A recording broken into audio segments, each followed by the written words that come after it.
I'm Mark Lau Branson, and this is the second video about the three-zone model of missional leadership.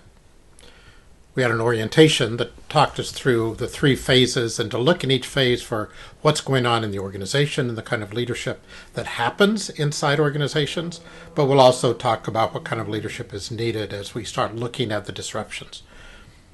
So the three phases of green being emergent, blue being more systems and things in place and formalized, red being the times of crisis. So in this video, I want to look specifically at the green zone and the movement from green into blue. As the organization, like a church plant, gets started, whether that's a spin-off from another church or a group of people getting together and starting what they think is something new in a place, it's generally a time of creativity, of experimentation, of pioneering. Green is the color for something being emergent and full of life. There's discovery of each other, discovery of neighbors, discovery of what it means to walk together. Usually leadership is very diffused and dispersed, often without hierarchy unless it's planted as something that's an imitation, a franchising of something that previously existed. But other than that, it tends to be imaginative. It tends to be a way that a group of people, hopefully listening to God, listening to neighbors, listening to each other, and in the midst of that, just trying things, experimenting, improvising, what it means to be an organization together. Often there's more collaboration, not only inside the group, but collaboration with neighbors. So this phase is unpredictable, lively, full of risk, but risk is seen as something good. And so that's the kind of building leadership, but it's a building leadership that isn't controlled. It's more emergent and full of discovery and risk. The movement toward the blue zone happens as the organization starts seeing we need to formalize some things. This can be something as small as let's set a time for getting together. How do we deal with children? What kind of place do we need? How do we work with responsibilities? And so the blue zone, moving into the upper blue zone, is a time of formalizing structures. So this has to do with systems, job descriptions, formal programs, budgets, specialization.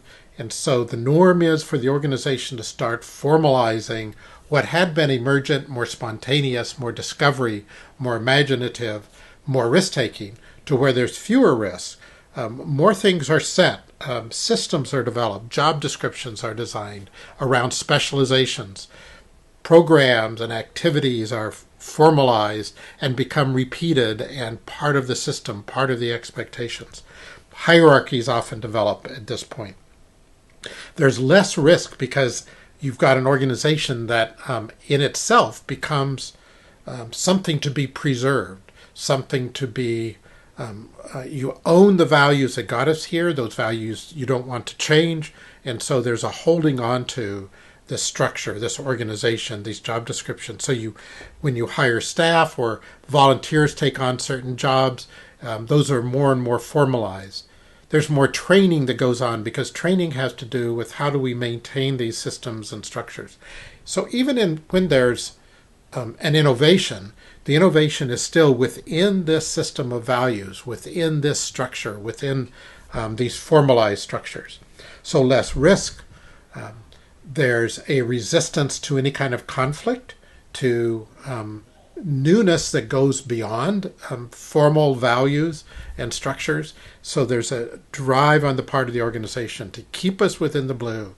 And if it starts straying from that, then to do what's needed to maintain those systems, those structures, those ways of life that have been desired by the people there, formalized by positions of volunteers and staff, managed within planning that is strategic and rationalized. That's the way the organization is maintained. In order to understand the next phases, then, we would need to look at the red zone and what happens when that blue zone is challenged by changes that are both internal and external. And so the third video will look at this movement from blue into red.